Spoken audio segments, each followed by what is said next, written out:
Welcome to my channel Anand classroom. সকলকে নমস্কার জানিয়ে আজ আমি স্ট্যান্ডার্ড 3-র জন্য পরবর্তী যে কবিতাটা আছে সেটা শেয়ার করতে চলেছি, যেটা হলো মিস পলি's ডলি। অর্থাৎ মিস পলির পুতুল, একটা পুতুল আছে, সেটাকে নিয়ে এই কবিতাটা। তো তোমরা সবাই কবিতাটা পড়লেই বুঝতে পারবে যে মিস পলির পুতুলের সম্পর্কে কেমন বর্ণনা দেওয়া হয়েছে, মিস পলির পুতুলটা কেমন ছিল, এবং সেই জিনিসগুলো নিয়ে তোমরা এই কবিতার মধ্যে দিয়ে জানতে পারবে। তো চলো কবিতাটা শুরু করা যাক, বা পোয়েমটা শুরু করা যাক। পোয়েমটা শুরু করা যাক। আজকে আমরা যে পোয়েমটা পড়ব সেটা হলো মিস পলি's ডলি, বা মিস পলির একটা পুতুল ছিল সেটাকে নিয়ে। তো দেখো প্রথমে বলছে কি যে Miss Polly had a dolly. Miss পলির একটা পুতুল ছিল, who was sick sick sick, যে ছিল অসুস্থ অসুস্থ অসুস্থ। So she called for the doctor, তাই সে ডক্টরকে ডেকেছিল, to come quick quick quick, দ্রুত আসতে। আচ্ছা, এটাকে কি বলে জানো তো? এটাকে বলে এক্সক্লেমেটরি সাইন বা বিস্ময়বোধক চিহ্ন। তারপরে দেখো কি বলছে, দ্য ডক্টর কেম, ডক্টর এসেছিল, with his bag and his hat, তার ব্যাগ এবং টুপি নিয়ে। And he rapped at the door, এবং সে খটখট করেছিল দরজার দিকে, উইথ আ ট্যাট ট্যাট ট্যাট ট্যাট ট্যাট শব্দের সাথে। আচ্ছা, এইবার দেখো তারপরে কি বলছে, he looked at the dolly, সে ডলির দিকে দেখেছিল বা ডলিকে দেখেছিল। অ্যান্ড হি শুক হিজ হেড, এবং সে তার সাথে তার মাথা নাড়িয়েছিল ডলি বা সে পুতুলটাকে দেখে। হি সেইড, সে বলেছিল, Miss Polly put your dolly straight to bed, Miss Polly তোমার ডলিকে রাখো বিছানায় সোজা করে।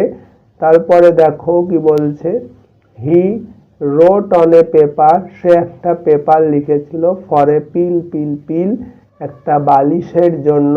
I will be back in the morning, আমি ফিরে আসবো, উইথ মাই বিল বিল বিল, অর্থাৎ বিল নিয়ে আমি ফিরে আসবো, এটা সে বলে। বিল মানে কি, অর্থাৎ সে তার ফি, সেই বিল নিয়ে ফি লিখে বিল সমেত সেই বিলটা নিয়ে ফিরে আসবে। তো চলো এইবার তাহলে বুঝতেই পারলে কবিতাটা খুবই একটা ভালো, খুব ইন্টারেস্টিং কবিতা। এবার চলো আমরা এক্সারসাইজগুলো করে ফেলি। দেখো প্রথমে যে কোশ্চেনটা বলছে, অ্যান্সার দ্য ফলোইং কোশ্চেন। একের এ দেখো বলছে যে হু was sick, who was sick, কে ছিল অসুস্থ। অ্যান্সার হবে Miss Polly's dolly was sick, Miss পলির পুতুলটা ছিল অসুস্থ। তারপরের কোশ্চেন দেখো, who rapped at the door, কে দরজা দিয়ে খটখট করছিল।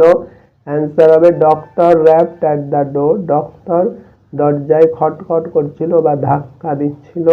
Number C, where did Miss Polly put her dolly, answer কি হবে, কোথায় মিস পলি তার পুতুলটাকে রেখেছিল।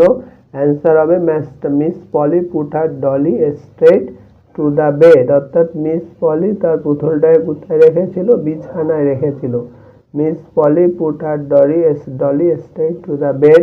তারপরে ডি দাগ দেখো, what did the doctor write on a paper, doctor পেপারে কি লিখেছিল। দ্য অ্যান্সার কি হবে, the doctor wrote on a paper for a pill, doctor পেপারে লিখেছিল একটা বালিশের জন্য।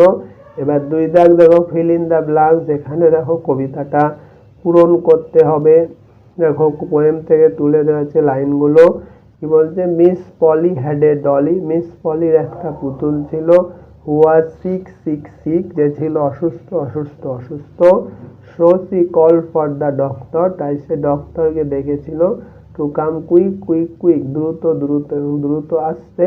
তো এই হচ্ছে তোমাদের এক্সারসাইজ এবং কবিতা। তোমাদের যদি কোথাও বুঝতে অসুবিধা হয় অবশ্যই তোমরা কমেন্ট বক্সে কমেন্ট করে জানিও।